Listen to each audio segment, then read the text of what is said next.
నమస్తే welcome to వి3 news లక్ష్యం సమాజహిత ముందుగా వార్తల్లోని ముఖ్యాంశాలు తెలంగాణలో అన్యాయాన్ని పెంచి పోషించిన పార్టీని ప్రజలు భూస్థాపితం చేస్తారు వారి ఆటలు సాగకుండా మరోసారి బుద్ధి చెప్పే సమయం వచ్చిందన్న మీనాక్షి నటరాజన్ విద్యుత్ షార్ట్ సర్క్యూట్ తో ఇంట్లో విలువైన వస్తువులు అగ్నికి ఆహుతి బాధిత కుటుంబాన్ని ఆదుకోవాలని కోరుతున్న గ్రామస్తులు సుందరీకరణ పేరుతో ప్రజలను భయభ్రాంతులకు గురి చేస్తున్న ఎమ్మెల్యే రామగుండం నియోజకవర్గంలో రౌడీ రాజ్యం నడుస్తుందన్న బీఆర్ఎస్ కౌశిక్ హరి సీఎం రేవంత్ రెడ్డి ఒక్క హామీని కూడా నెరవేర్చలేదు కృష్ణకాంత్ పార్క్ నుండి భారీ ఎత్తున ర్యాలీ నిర్వహించిన వికలాంగులు రాజన్న సిరిసిల్ల జిల్లా ముస్తాబాద్ మండలం మద్దికుంట గ్రామంలో దొనకుల బూదయ్య గృహంలో విద్యుత్ షార్ట్ సర్క్యూట్ తో ఇంట్లో విలువైన వస్తువులతో పాటు బట్టలు భూమి కాగితాలు పిల్లలు చదువుకుంటున్న సర్టిఫికేట్లు నగదు అగ్నికి ఆహుతయ్యాయి అదేవిధంగా ఇల్లు పాక్షికంగా దెబ్బతిన్నది కట్టుకున్న బట్టలు తప్ప ఏమీ మిగలలేదని బాధితులు బోరున విలపించారు ప్రభుత్వ అధికారులు స్పందించి బాధిత కుటుంబాన్ని ఆదుకొని ఆర్థిక సహాయం అందించాలని గ్రామస్తులు కోరుతున్నారు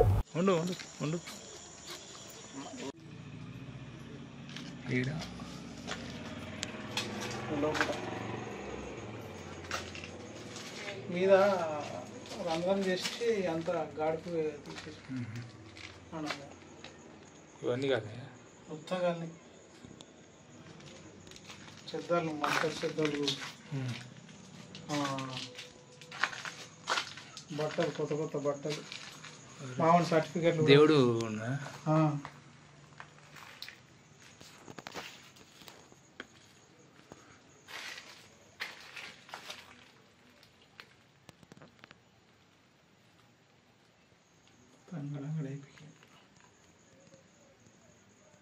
పసుపు అంతా పసుపు డబ్బా అంతా అంటుకుంది అది గుంజుడు గుంజ వరకు దాని మీద అంటుకుపోయి అంతటా ఫస్ట్ ఎక్కడ అంటుకుంది ఫస్ట్ ఈయనే చర్చర అన్నదట చర్చర అన్న వరకు ఇక ఎంత ఆడ ఈడ కింద అది ఉండే ఏది ఇస్తారు కట్టది దాని మీద అంటుకుంది ఆడికెళ్ళి ఇటు డబ్బాలు ప్లాస్టిక్ డబ్బాలు అవేంటి చెద్దరు ఇక్కడ మనకి జింగిల్ అన్నీ అంటుంది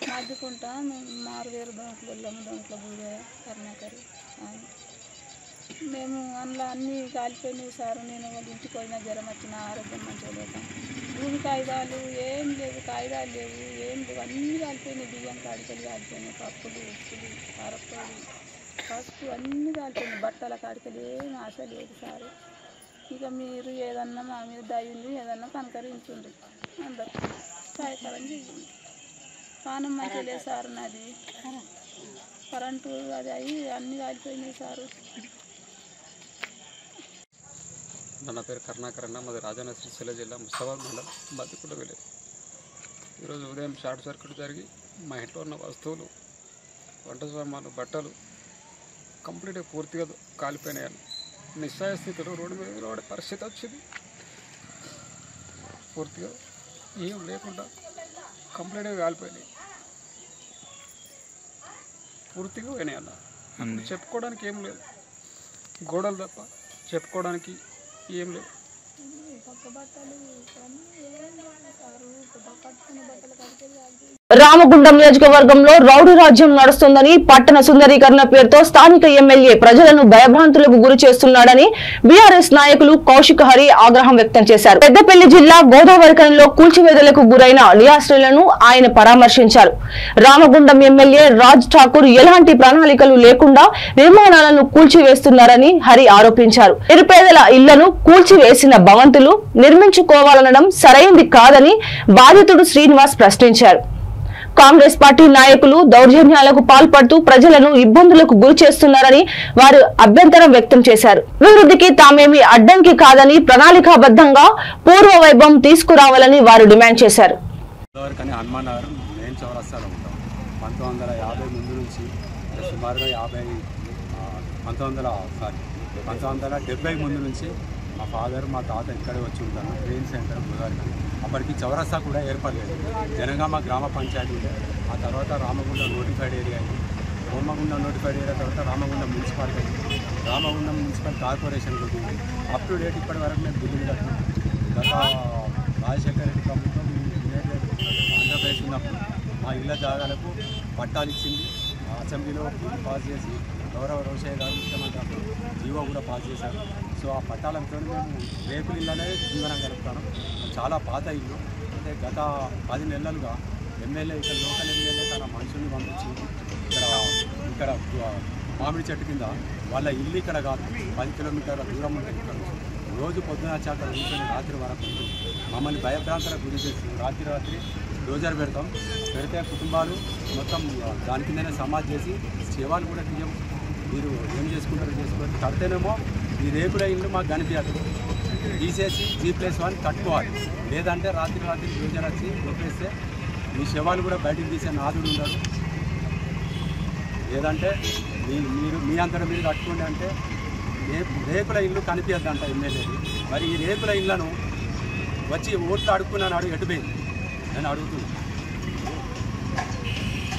రేకుల ఇల్లు వద్దన్నప్పుడు రేకుల ముందు వచ్చి అడిగినావు కదా, ఏడిసినావు. రౌడీ రాజ్యం లాగా నడుస్తూ ఉంది. ఇక్కడ ప్రజాస్వామ్యం లేదు, అధికారులు లేదు. ఇవాళ కూలగొట్టుడు పర్వం అనేది కొనసాగుతూ ఉన్నది. ఒక రోడ్ ఎంత ఉండాలి? ఇవాళ మన చౌరస్తా నుంచి న్యూయార్క్ వైపు పోవడానికి ట్రాఫిక్ ఎంత ఉంటుంది? సైంటిఫిక్ సర్వే చేసుకొని దాని ప్రకారం రోడ్డు ఎంత వెడల్పు పెట్టాలనేది ఉంటుంది. కానీ అక్కాన్ సింగ్ ఎక్కడో గేటెడ్ కమ్యూనిటీలో ఉండి బతికొచ్చి ఇక్కడ కూడా ప్రతిదీ గేటెడ్ కమ్యూనిటీ లాగా ఉండాలనుకుంటే సాధ్యం కాదు.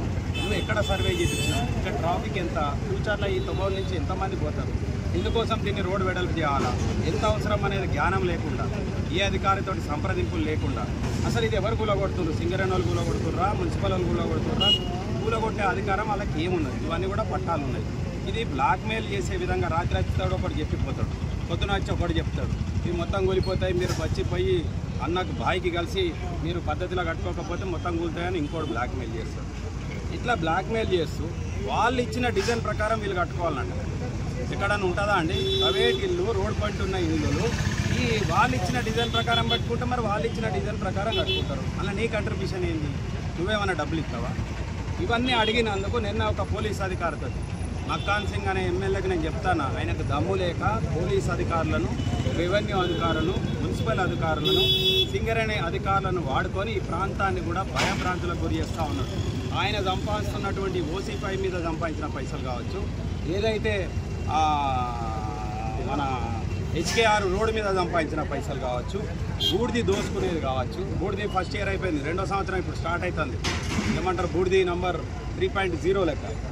మట్టి మీద సంపాదించే పైసలు ఆరు 2500 రూపాయల పెన్షను, 4000 రూపాయల పెన్షను, స్కూటీలు, ఈ తులం బంగారం అడగద్దనే దానికోసం ఈ భయభ్రాంతులకు గురి చేసే అస్త్రాన్ని వాడుకుంటారు వాళ్ళు. జూబ్లీ హిల్స్ నియోజకవర్గం వెంగళరావు నగర్ డివిజన్ లో కృష్ణకాంత్ పార్క్ నుండి వికలాంగులు భారీ ఎత్తున ర్యాలీ నిర్వహించి తమ నిరసన వ్యక్తం చేశారు. గతంలో ఉన్న ప్రభుత్వం వికలాంగులకు 500 పింఛన్, సీఎం కేసీఆర్ 4000 రూపాయలు చేసి వికలాంగులను ఆదుకున్నారని తెలిపారు. సీఎం రేవంత్ రెడ్డి 6000 ఇస్తానని వికలాంగులకు ఇవ్వలేదన్నారు. ఫ్రీ బస్సు సౌకర్యం కల్పిస్తానని, డబుల్ బెడ్రూమ్లు ఇస్తానని ఇవ్వలేదని తెలిపారు. 6 గ్యారెంటీలు అసలు అమలు చేస్తానని చెప్పిన కాంగ్రెస్ సీఎం రేవంత్ రెడ్డి ఒక హామీ కూడా చేయలేదని ఆవేదన వ్యక్తం చేశారు. వికలాంగులు తరపున ఈసారి కూడా మాకు కేసీఆర్ కావాలని, మళ్లీ కార్ రావాలని మీడియా ద్వారా తెలిపారు.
ఇలా వికలాంగులకు కూడా ఎన్నికల సమయంలో ఎన్నికల హామీలో దాదాపు వాళ్ళకు కూడా 4,000 పెన్షన్ 6,000 చేస్తానని చెప్పిండు. 4% ఉద్యోగాలు అన్నింటిలో ఇస్తామని చెప్పిండు. అలాగే ఇందిరమ్మ ఇళ్లలో 4% రిజర్వేషన్స్ మీకు కేటాయిస్తామని చెప్పిండు. ఉచిత బస్సు ఇస్తామని చెప్పిండు. ఇట్లా అనేక రకాల వాగ్దానాలు చేసి ఈ రాష్ట్రంలో ఉన్న వికలాంగులను కూడా మోసం చేసి అధికారంలోకి వచ్చి ఈ రోజు వాళ్ళని పట్టించుకుంటలేరు. మేము ఇలా డిమాండ్ చేస్తున్నాం బీఆర్ఎస్ పార్టీకి వెళ్ళి, నువ్వు వికలాంగులను మోసం చేస్తే ఎట్లా, వాళ్ళని కూడా మోసం చేస్తావా? ఇది చాలా మంచి పద్ధతి కాదు. సీఎం గారు మరి కాంగ్రెస్ ప్రభుత్వానికి మేము హెచ్చరిక పంపిస్తున్నాం. ఖచ్చితంగా వాళ్ళకి ఇస్తానని కూడా ఇచ్చేయండి, లేకపోతే పెద్ద ఎత్తున ఉద్యమం చేస్తామని చెప్పేసి ఈ సందర్భంగా మనం చేస్తాం తెలుపుతున్నారు. వాళ్ళకి కేసీఆర్ గారి గవర్నమెంట్ లో కేసీఆర్ గారు ఉన్నప్పుడు మాకు ఏంటి అంటే మేము కూడా స్వచ్ఛంగా అంటే మేము ఏంటంటే ఫిజికల్ గా వీక్ ఉండొచ్చు కానీ మెంటల్లీ మేమందరం స్ట్రాంగ్, మేమందరం చదువుకున్న వాళ్ళము, పిహెచ్డీలు చేశారు, కొంతమంది డిగ్రీలు చేశారు. అందరు కూడా ఉద్యోగ అవకాశాల కోసం ఎదురు చూస్తూ ఉన్నారు. కేవలం కేసీఆర్ గారు ఉంటేనే మాకు అవకాశాలు కల్పిస్తారు అనే ఉద్దేశంతో రేవంత్ రెడ్డి వచ్చాక ప్రతి ఒక్క వర్గాన్ని మోసం చేశారు. ఈ రోజు మహిళల్ని మోసం చేశారు, అలాగే వృద్ధుల్ని మోసం చేశారు, అలాగే వికలాంగులు ఈ రోజు వికలాంగులు కూడా ఇంత మోసం చేయడం అనేది చాలా దారుణం, అమానుషం. మేము ఈ సందర్భంగా రేవంత్ రెడ్డి గారిని కోరుతున్నాం, మీరు ఏదైతే హామీలు ఇస్తా అన్నారో 6 గ్యారెంటీలు కనీసం వికలాంగులకి ఇస్తానన్న పెన్షన్ పెంచుతా అన్నారో కనీసం అదైనా పెంచమని చెప్పి రేవంత్ రెడ్డి గారిని కోరుతున్నాము. అలాగే ఏదైతే కేసీఆర్ గారు మళ్ళీ ముఖ్యమంత్రి అవ్వాలి అంటే ఈ జూబ్లీహిల్స్ నియోజకవర్గంలో జరగబోయే బై ఎలక్షన్ లో బీఆర్ఎస్ జెండా మళ్ళీ ఎగరేయాలని చెప్పి వాళ్ళందరూ కూడా మేమందరం ఓట్లు వేయడానికి వస్తాం. ఎందుకంటే ఓట్లు వేయడం కష్టం, వాళ్ళు బయటకు వచ్చి రావడం కష్టం, కానీ మేము వస్తాము, ఎట్టి పరిస్థితుల్లో మేము వచ్చి ఓటు వేస్తాము. మళ్ళీ ఇక్కడ మాగంటి సునీత గారిని గెలిపించుకుంటాము. ఇలా గెలిపిస్తేనే రాష్ట్ర వ్యాప్తంగా వికలాంగులందరికీ కూడా తెలుస్తుంది ఏంటి అంటే కాంగ్రెస్ గవర్నమెంట్ మోసం చేసింది, అందుకనే మేము బీఆర్ఎస్ ప్రభుత్వాన్ని మళ్ళీ కోరుకుంటున్నామని చెప్పి మొత్తం రాష్ట్రం అంతా తెలుస్తుంది అని చెప్పి వాళ్ళు అందరూ కూడా బయటకు వచ్చి నిరసన కార్యక్రమాన్ని చేయడం జరిగింది. అలాగే కేటీఆర్ గారు కూడా గిఫ్ట్ స్మైల్ రూపంగా వాళ్ళందరూ కూడా బహుమతులు, గిఫ్ట్ స్మైల్ రూపంగా పళ్ళు కూడా వాళ్ళు ఇవ్వడం జరిగింది. వాళ్ళందరూ కూడా చాలా మంది పళ్ళు కూడా తీసుకోవడం జరిగింది. కాబట్టి కేటీఆర్ గారి కోసం, కేసీఆర్ గారి కోసం వాళ్ళందరూ కూడా బయటకు వచ్చి ఈ రోజు నిరసన కార్యక్రమాన్ని చేశారు. మహిళా Congress party meeting Yousufguda Mahaboob function హాల్లో జరిగింది. ఈ సమావేశంలో ఏఐసిసి తెలంగాణ ఇన్ఛార్జ్ మీనాక్షి నటరాజన్ పాల్గొని మాట్లాడారు. కాంగ్రెస్ ప్రభుత్వాన్ని ఇంత పెద్ద ఎత్తున సమర్థిస్తున్న మహిళలందరికీ ధన్యవాదాలు తెలిపారు. తెలంగాణలో ఎలాంటి ప్రభుత్వం కావాలో అలాంటి కాంగ్రెస్ ప్రభుత్వాన్ని గెలిపించారని మీనాక్షి నటరాజన్ అన్నారు. జూబ్లీహిల్స్ లో జరిగే ఎన్నికలు ప్రభుత్వాన్ని బలోపేతం చేసే దిశగా ఉంటుందని అన్నారు. తెలంగాణలో అన్యాయాన్ని పెంచి పోషించిన పార్టీని ప్రజలు ఇప్పటికే భూస్థాపితం చేశారని పేర్కొన్నారు. మరోసారి అలాంటి వారి మాటలు వినకుండా జూబ్లీహిల్స్ లో మరొకసారి బుద్ధి చెప్పే సమయం వచ్చిందన్నారు. జూబ్లీహిల్స్ అభ్యర్థి నవీన్ యాదవ్ కు ఓటు వేసి గెలిపించాలని మీనాక్షి నటరాజన్ కోరారు.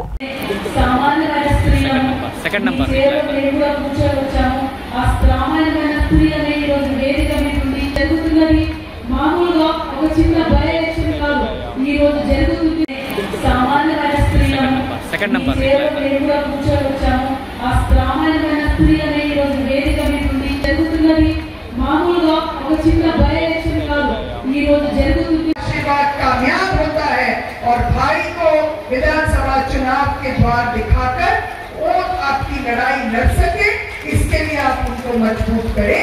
इसलिए हम आपके पास हाथ के पंजे पर आप सबका समर्थन, आशीर्वाद और प्यार लेने के लिए आए हैं।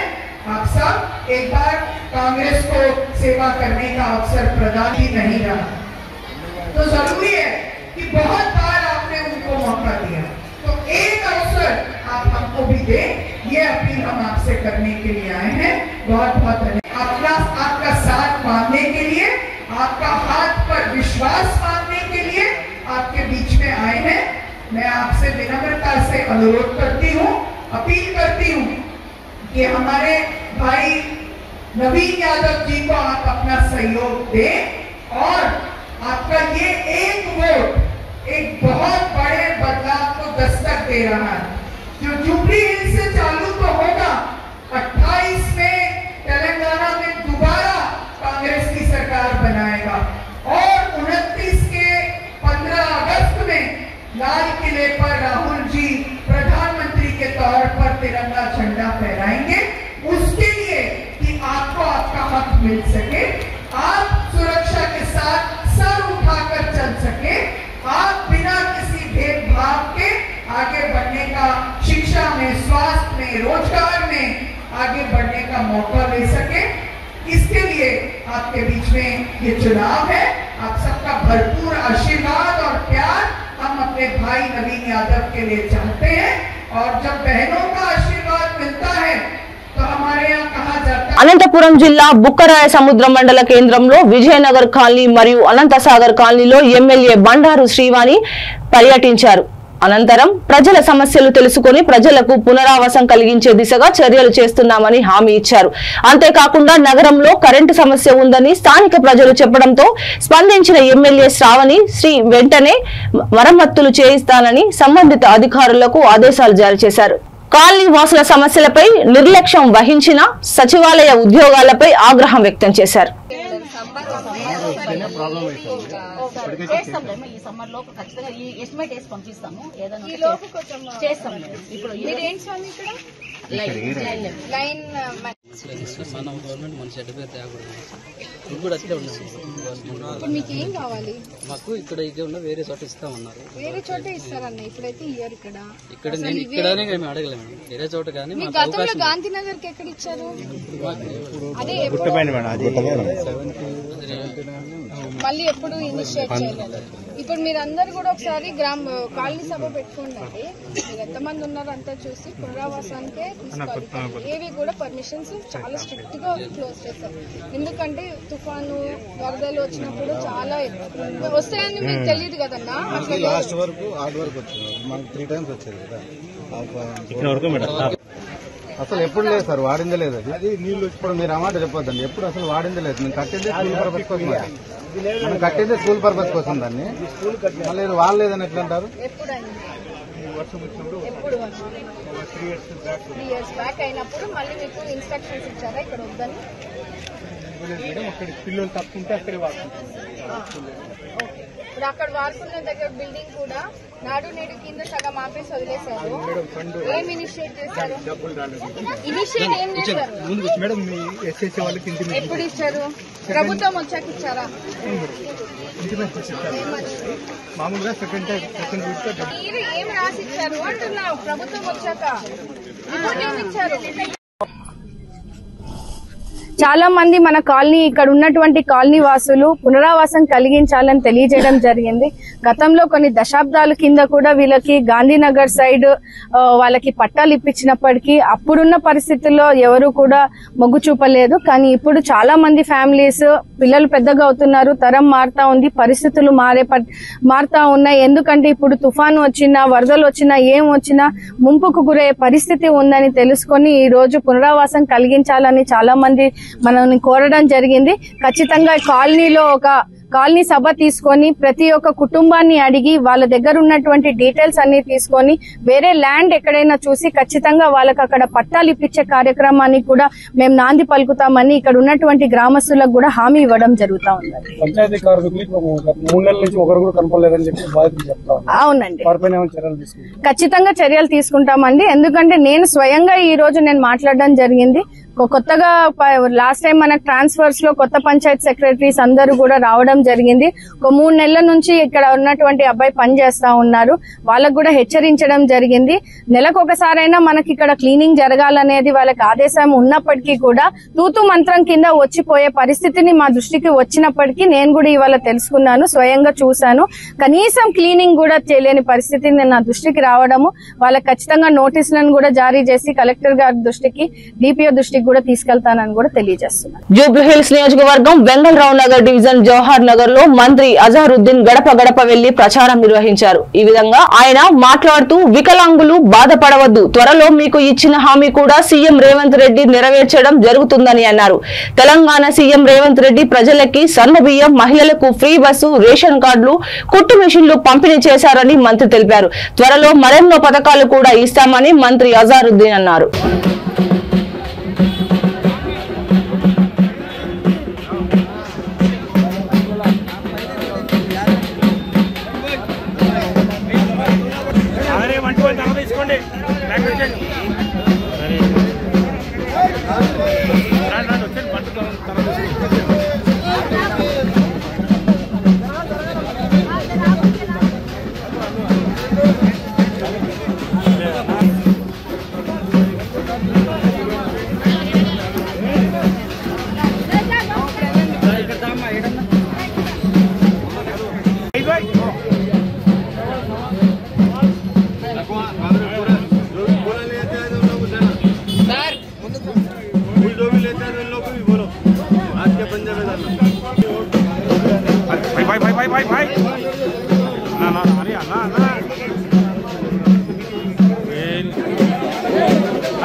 अरे कौन गाड़ी बैठ फिरना